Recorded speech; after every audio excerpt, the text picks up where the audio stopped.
Hello అండి, welcome to profit master dot in. ఇక ఈరోజు మార్కెట్స్ కానీ గమనిస్తే గ్లోబల్ క్యూస్ అన్నీ కూడా మనకి ఈరోజు పాజిటివ్గా ఉన్నాయి. ఏషియన్ మార్కెట్స్ మరి ముఖ్యంగా ఫ్లాట్గా ఓపెన్ అయినా కూడా అవి కూడా చాలా స్ట్రాంగ్గా ఉన్నాయి. మన మార్కెట్స్ కూడా ఒక గ్యాప్ అప్ రోజులాగే ఈరోజు కూడా ఒక చిన్న గ్యాప్ అప్ వచ్చింది. తర్వాత అక్కడి నుంచి మార్కెట్స్ స్టడీగానే కంటిన్యూగా డే అంతా కూడా ర్యాలీ అనేది చూసాము. అయితే లాస్ట్ ఒక 1 అవర్ 45 మినిట్స్లో లాస్ట్లో మాత్రం కొంత హయ్యర్ లెవెల్స్ నుంచి మార్కెట్ ఒక 50 పాయింట్స్ దాకా కరెక్ట్ అయింది. ఈరోజు హైగా చూస్తే నిఫ్టీ క్లోజర్గా 10,600 దగ్గర హై ఫామ్ చేసింది. అంటే 10,598 అనమాట నిఫ్టీ క్యాష్లో. అక్కడ హై అనేది ఈరోజు వచ్చింది.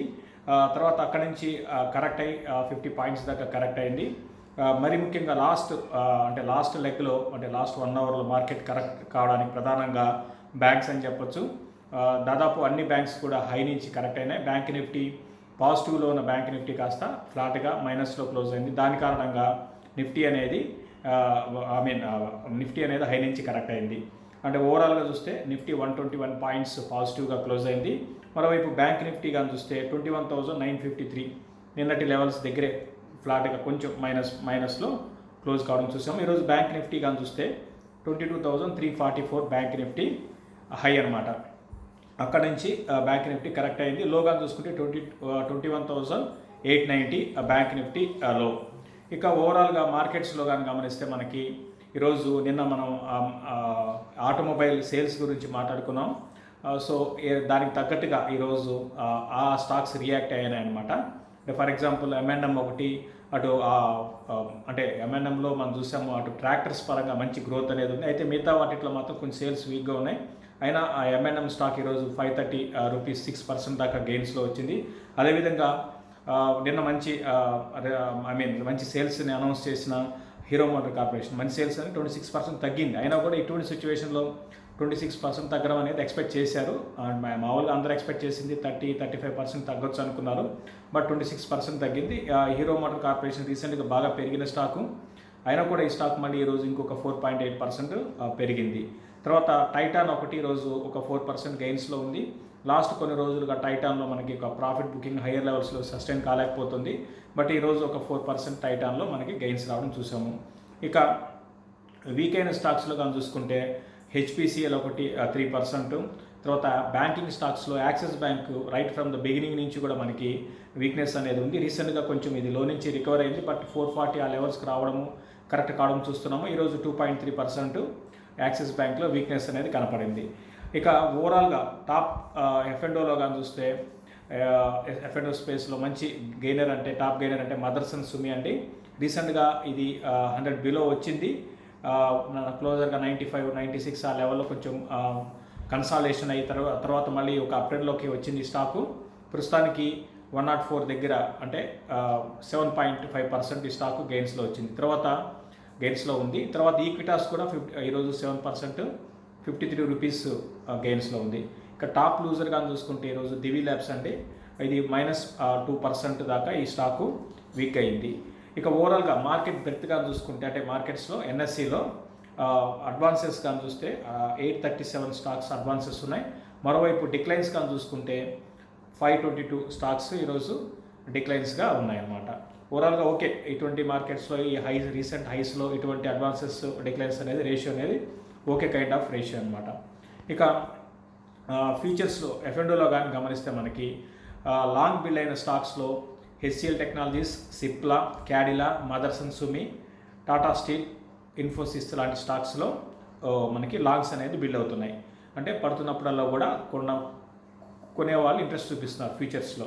అదే HCL technologies, Cipla, Cadila, Motherson సుమి, టాటా స్టీల్, ఇన్ఫోసిస్. టాటా స్టీల్ గమనిస్తే మనకి బాగా బీట్ అండ్ డౌన్ స్టాక్ అండి. అంటే మార్కెట్ ఎంత పెరిగినా కూడా రీసెంట్గా 250-260 ఆ లెవెల్స్లో ఉండేది. 270-280 లెవెల్స్ అనమాట. ఇప్పుడు మళ్ళీ 300-320 వచ్చింది. బట్ ఇది టాటా స్టీల్ పెరగపోవడానికి చాలా కారణాలు ఉన్నాయి. అంటే మనకు తెలిసిందే, మన రిజల్ట్ బాగాలేదు. దానికి తోడు ఈ స్టీల్ డిమాండ్ అనేది కూడా బాగా ఈ కోవిడ్ కారణంగా బాగా తగ్గింది. తర్వాత వీళ్ళకి కాస్ట్ అనేది కూడా బాగా ఓవరాల్గా ఈ బేస్ మెటల్స్ కానీ చూసుకుంటే లాస్ట్ ఒక 2020 స్టార్టింగ్ నుంచి ఇప్పటి వరకు కూడా బాగా కరెక్ట్ అయినాయి. స్టీల్ ప్రైసెస్ బాగా ఇంటర్నేషనల్ మార్కెట్లో బాగా కరెక్ట్ అయినాయి. సో దాని కారణంగా కూడా ఈ స్టాకు వీక్గా ఉంది. ప్లస్ దీనికి అందరు తెలిసిందే బేస్ మెటల్ చెందిన స్టాక్స్ అన్నింటిలో కూడా టాటా స్టీల్ కానివ్వండి, హిండాల్కో కానివ్వండి, జేఎస్డబ్ల్యూ కానివ్వండి, ఇవన్నీ కూడా పెద్ద ఎత్తున డెట్స్ ఉన్నాయండి. వీళ్ళకి కొంచెం ప్రాసెస్ అంటే ఈ ఫైనాన్షియల్గా మనీ రొటేషన్ అనేది ఎక్కడ కానీ కొంచెం ఆగిందంటే, డిస్టర్బెన్స్ వచ్చిందంటే స్టాక్స్ బాగా వీక్ అయిపోతాయి అన్నమాట.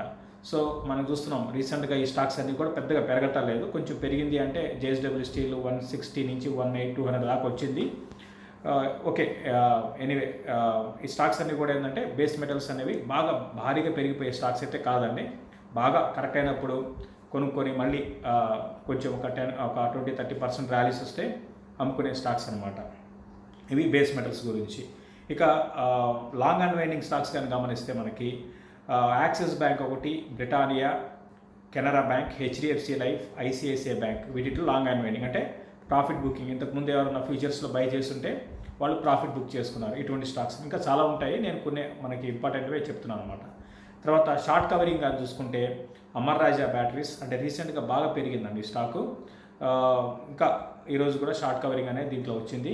తర్వాత అశోక్ లైలాండ్ మనకు తెలిసింది లాస్ట్ ఫ్యూ డేస్గా ఈ స్టాకు పడుతూ ఉంది. ఈరోజు కొంచెం షార్ట్ కవరింగ్ వచ్చింది. మనకు నిన్న కూడా అనుకున్నాం ఈ స్టాక్లో ఈ స్టాక్ గురించి మాట్లాడుకున్నాం. సేల్స్ కూడా ఉన్న ఆటోమొబైల్ స్టాక్స్లో వీక్ సేల్స్ని అనౌన్స్ చేసింది అశోక్ లైలాండ్ అనమాట. తర్వాత బంధన్ బ్యాంక్ అని చూసుకుంటే ఇది రీసెంట్గా బాగా పెరిగింది. దీంట్లో కొంచెం ఈరోజు కూడా షార్ట్ కవరింగ్ వచ్చింది. తర్వాత హెచ్డిఎఫ్సి నేను అనుకున్నాము హెచ్డిఎఫ్సి ర్యాలీ అని అనుకున్నాం. ఈరోజు కూడా హెచ్డిఎఫ్సి చాలా స్ట్రాంగ్గా పెరిగింది ఒక దశలో. అయితే లాస్ట్లో కొంచెం హై నుంచి కరెక్ట్ అయింది, బట్ ఓవరాల్గా 2.5% పెరిగింది. ఇంకా దీంట్లో ఇంకా షార్ట్స్ ఉన్నాయండి. హెచ్డిఎఫ్సిలో ఇంకా షార్ట్స్ ఉన్నాయి. హెచ్డిఎఫ్సి స్టాక్ ప్రైస్ కానీ గమనిస్తే క్యాష్లోకి ఫ్యూచర్కి చాలా తేడా ఉంది. ఫ్యూచర్లో చాలా తక్కువ డిస్కౌంట్లో ట్రేడ్ అవుతుంది. ఇంకా దీంట్లో షార్ట్స్ ఉన్నాయన్నమాట ఇది కౌంటర్లో.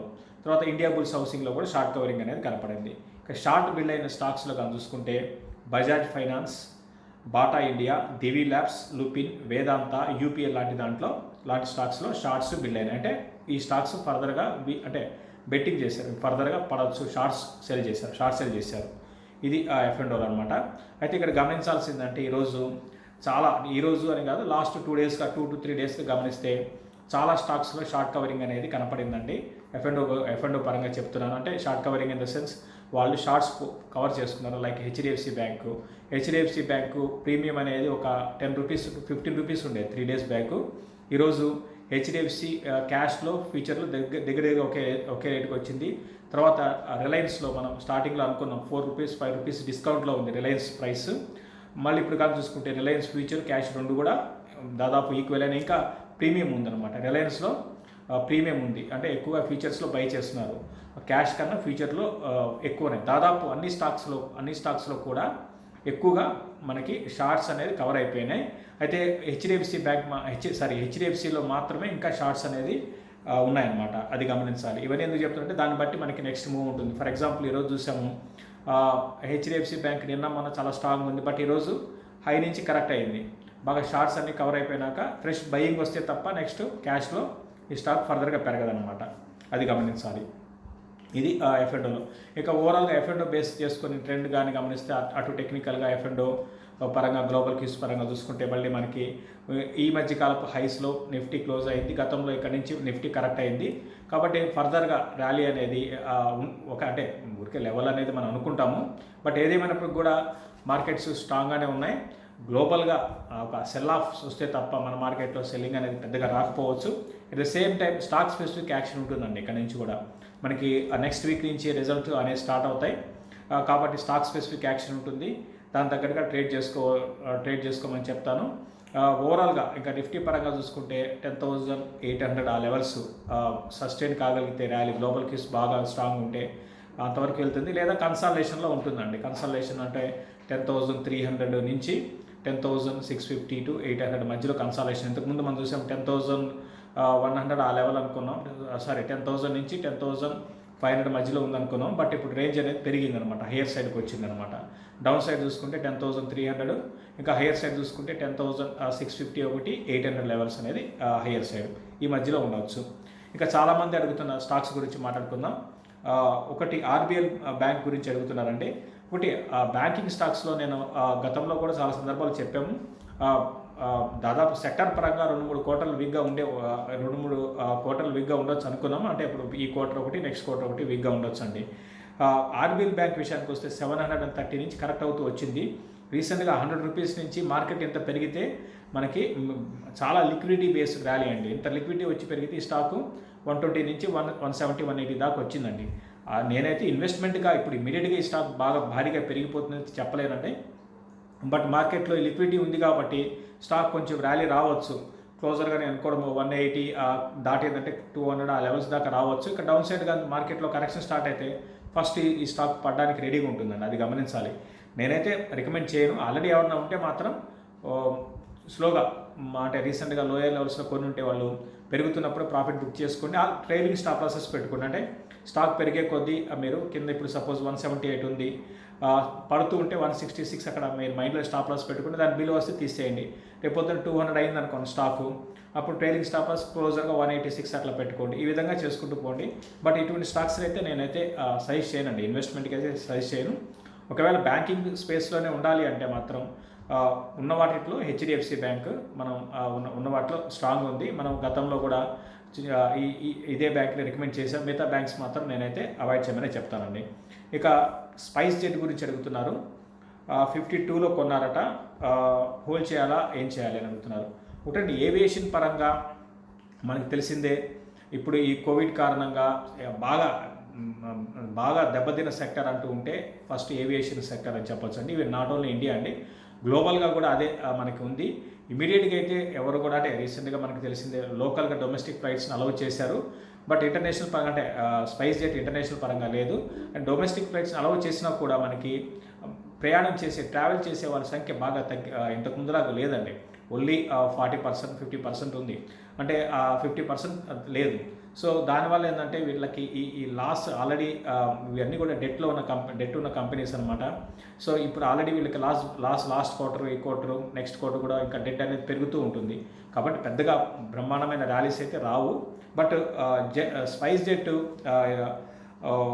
ఇండిగో కన్నా చాలా వరకు బెటరేనండి. ఇండిగో కన్నా చాలా వరకు బెటర్గా ఉంది. ఎందుకంటే ఇండిగో అనేది ఇంటర్నేషనల్ డొమెస్టిక్తో పాటు ఇంటర్నేషనల్ కూడా ఉంది. ఇంటర్నేషనల్ ఇప్పుడే స్టార్ట్ కాలేదు కాబట్టి చాలా వాళ్ళకి ఎక్కువ భారీ ఎత్తున లాసులు అనేది నెక్స్ట్ 2 క్వార్టర్లు రావచ్చు. స్పైస్ జెట్ ప్రస్తుతానికి హోల్డ్ చేయండి. మార్కెట్స్లో ఇంతకుముందు చెప్పినట్టుగా మార్కెట్స్లో లిక్విడిటీ ఉంది కాబట్టి ఈ స్టాక్ మీరు హెవీగా తీసుకున్నారు అని చెప్తున్నారు. కొంచెం 60 దాకా వెళ్ళవచ్చు ఏమో.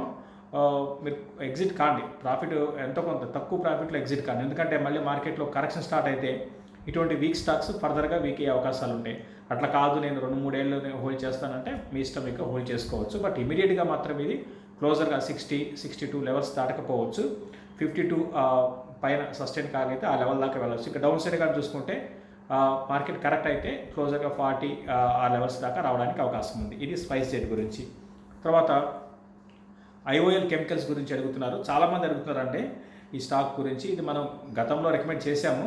అప్పటికిప్పటికి 200 ఆ లెవెల్లో రికమెండ్ చేస్తే 213లో రికమెండ్ చేశాము.